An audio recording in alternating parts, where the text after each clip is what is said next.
Hello, my name is Marcus Norwood, and in this tutorial, I'm going to show you how to live stream Mass at Mary Queen.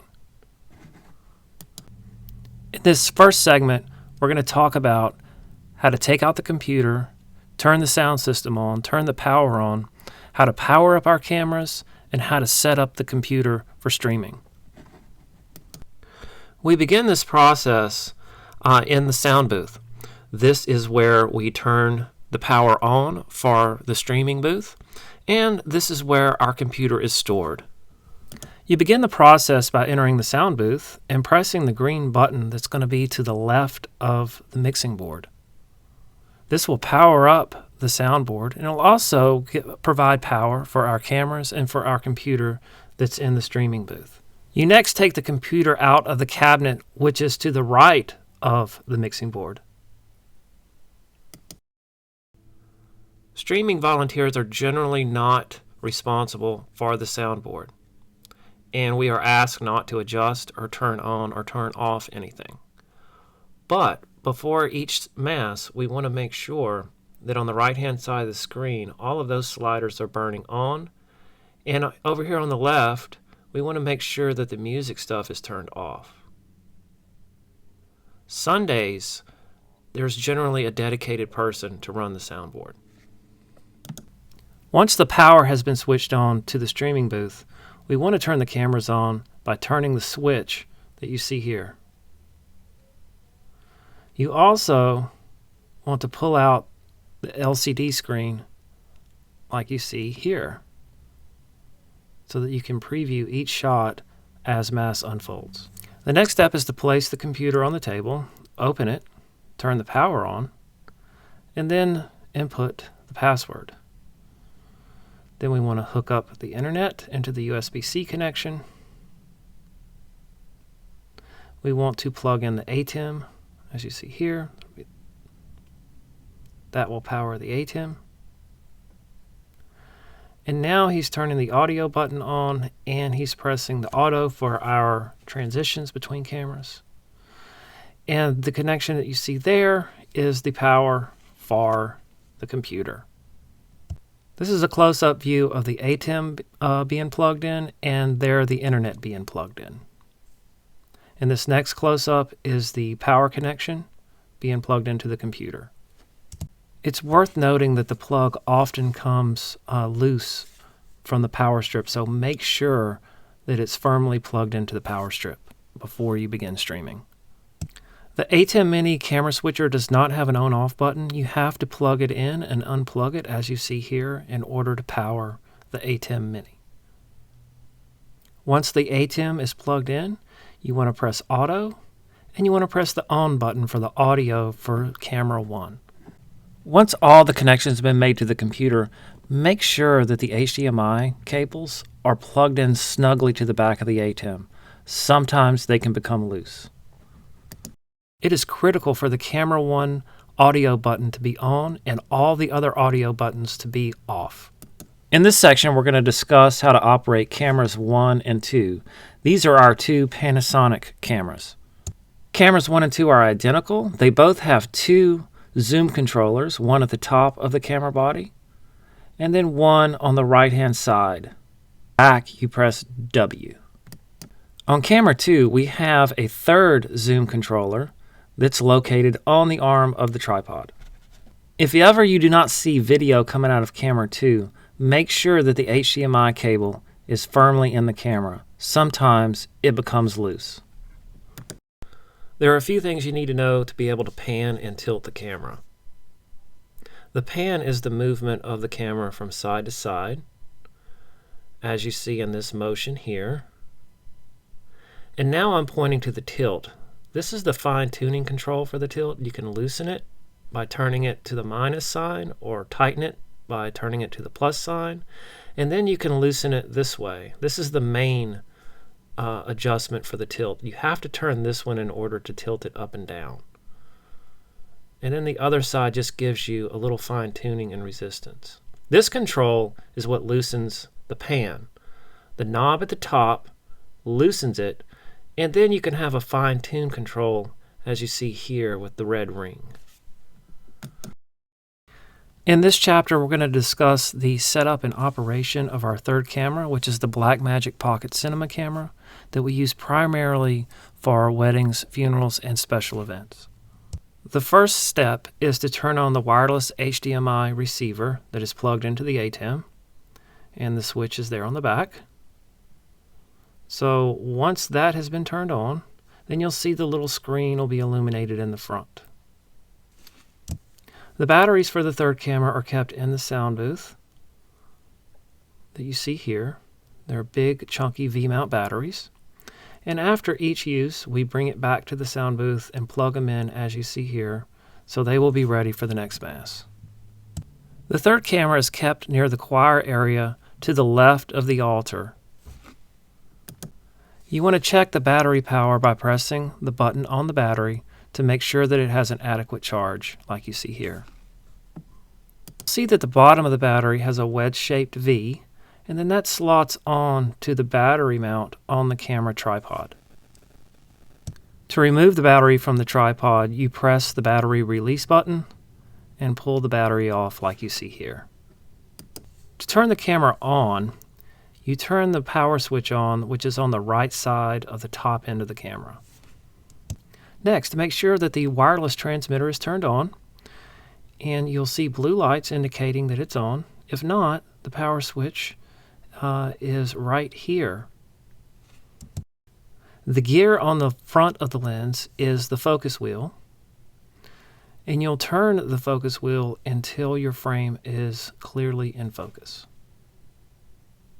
When pulling focus on the third camera, when you look at the screen, anything that glows in red means that that part of the frame is in focus.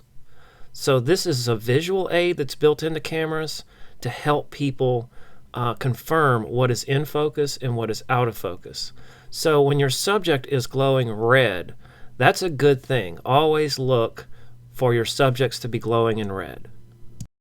The zoom wheel is the wheel nearest the camera body, and you change the focal length by rotating it like you see here. In order to adjust the brightness of camera 3, simply roll the iris wheel that you see here on the front right-hand part of the camera. If the third camera is used for Sunday Mass, it is placed in this position facing the choir. For weddings and funerals, the third camera is positioned here, facing the bride and groom, or the coffin that's placed in front of the altar area. This section will be a discussion of operating OBS Studio, which is the video streaming software that we use. Once everything has been powered up and plugged in, and we open the computer and log in, the first thing that you should pay attention to is this icon up at the very right-hand side of the screen. This icon tells us whether or not we are on the Wi-Fi, which is our wireless internet, or if we are connected to the wired connection or the hardwired connection to the internet. We want to make sure the Wi-Fi is off. Alright, so once we've established that the Wi-Fi is off, and next thing we should do is bring up Firefox, and we're going to type in Internet Speed Test. And you want to find Ookla, and then click Go. And this will verify that we have a good internet connection. We're not so concerned with the download speed. We're going to be looking at the upload speed. And if the upload speed is really 10 or less, then we have a problem.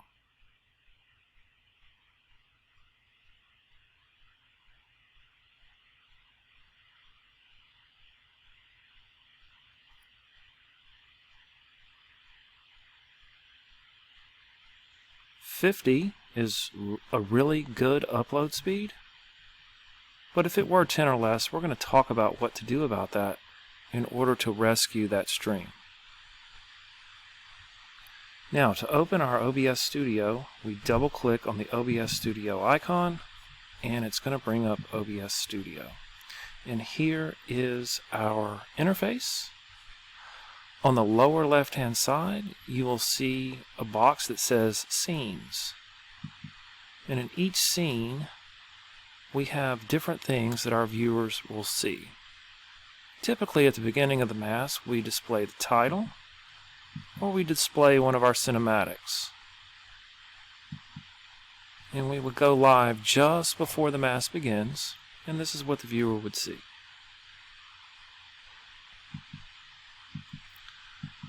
The main scene that we stream our Mass with is the ATEM scene. Later in the Mass we have spiritual communion. At the end of Mass we generally run push pay. And then for special occasions like a funeral or other types of Masses or events, we would have other scenes and put it into OBS. But the main thing we want to look at now is our ATEM scene. The next thing that you want to pay attention to is that we're actually getting audio. And this audio indicator will show us that. It's also good to plug in our headphones and do a quick sound check at the umbo.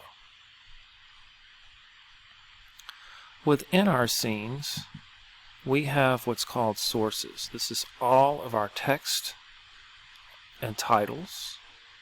This is our audio source. And we want to make sure our audio sources are, the eyeball is selected. Now, all of these are inactive titles, but we can activate a title and make it visible in our stream by clicking the eyeball, left-clicking on it. And you'll see the first reading here. Now, in order to edit a title, either in this scene or in our other scenes like our title or our cinematics, we double-click on it and it brings up an editing window. Then you're free to change the reading.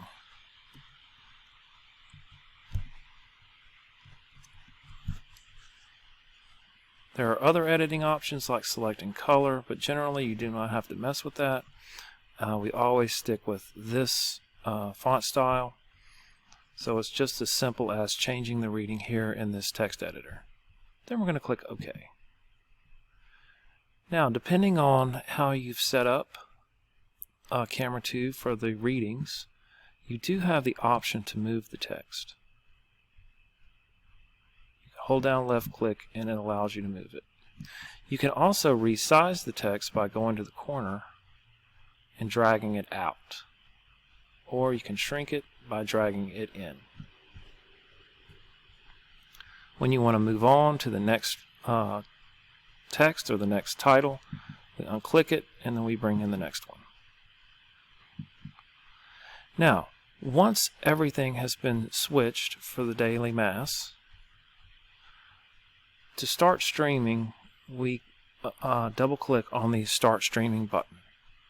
Click it, it will start, and at the end of Mass, we stop it by hitting Stop Streaming.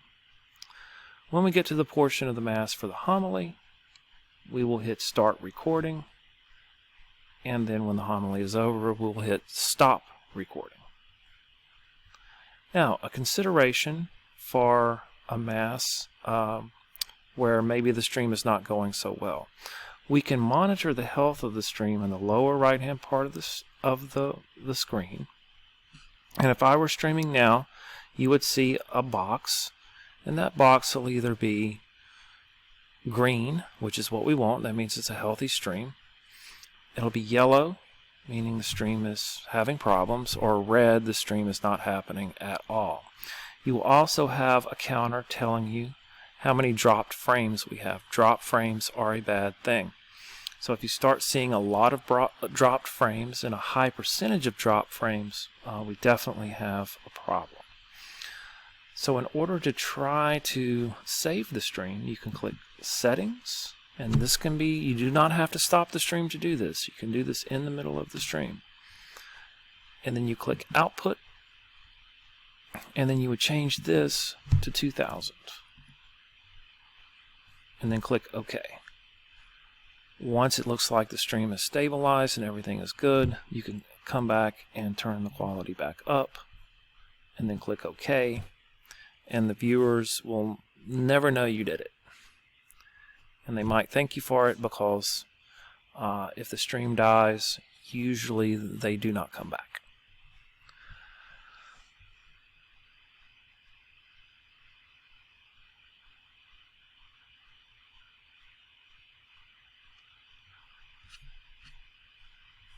Alright, so once the Mass is over, okay, so this is going to be a quick order of the Mass. We generally start with the titles,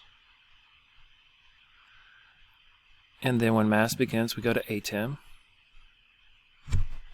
and we generally start with the wide and safe, and then camera 2 will move to wherever the priest or the deacons are saying the liturgy, saying the Mass. And then when we get to the portion where we do the readings, we click in the titles, click the titles out. Whatever the respective title is the one that we click the eyeball for. And then during communion, we still like to run the spiritual communion for a little while. And then at the end of Mass, at the conclusion of Mass, we click push pay, leave it there for about 30 seconds, and then you can hit stop streaming and the Mass is over. Now, once we're done with that, in order to upload the homily, we go to Firefox, we click on YouTube, and we make sure the Adult Faith Formation logo is on the upper right hand part of the screen, and then we click this button here and say Upload Video. We click Select Files, and then we find the day's date. And usually the latest one is further down the list once we get in this territory. So here will be the latest one. It'll show you the date and the time, and then we click Open. In the title box, type in Father Jim's homily, and this will be today's date.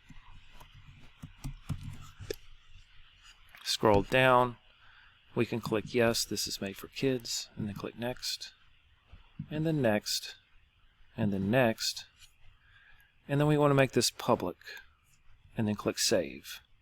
Once we do that, you want to wait until the video is completely uploaded before you close the browser. Once it's completely uploaded and has begun processing, then it's safe to exit YouTube and turn the computer off and put everything away.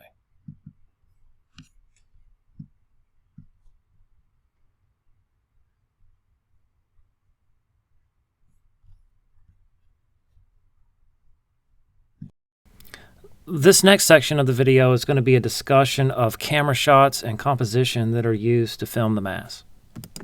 The vast majority of the Mass is filmed with camera 1 and camera 2.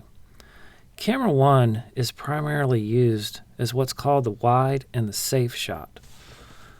And that's just a shot of the entire front of the church. So no matter what's happening, no matter who's moving around, you're safe with this shot in capturing what's happening during the Mass.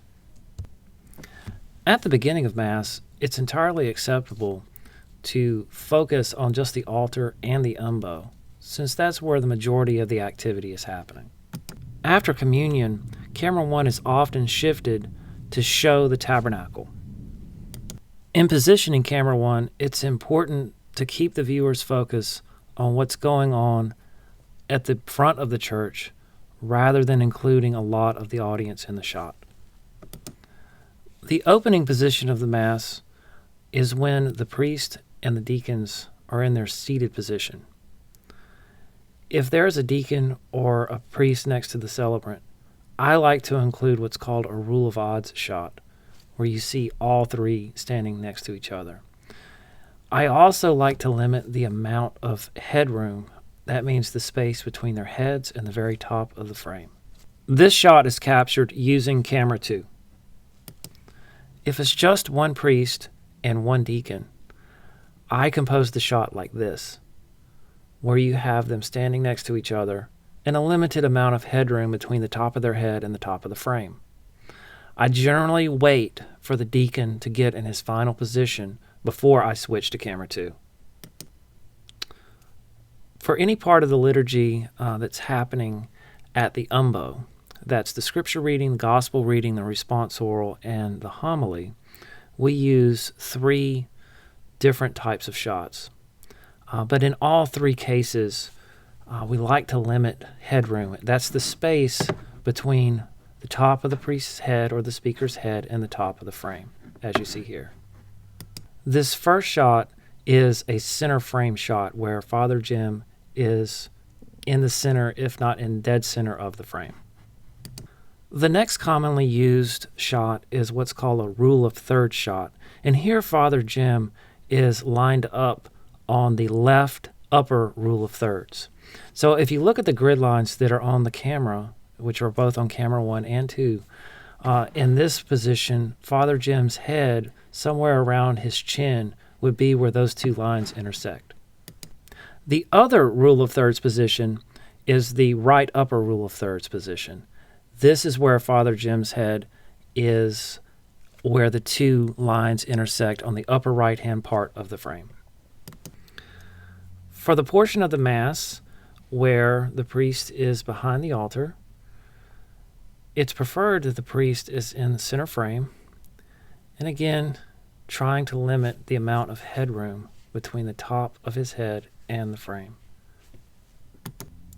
When communion is being given, we move camera 2 to roughly this position, and we try to balance showing the crowd and then not having too much headroom from the priest and the deacons to the top of the frame. And generally you can use your rule of thirds line, the top rule of thirds line, and align the priest and the deacon's head on that line. Oftentimes the light will fluctuate in the church, especially when the sun is coming up, the sun is going down, or different lights are turned on and off.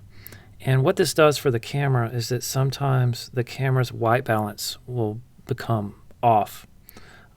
Most of the time this means that the camera frame is going to appear red or orange or green.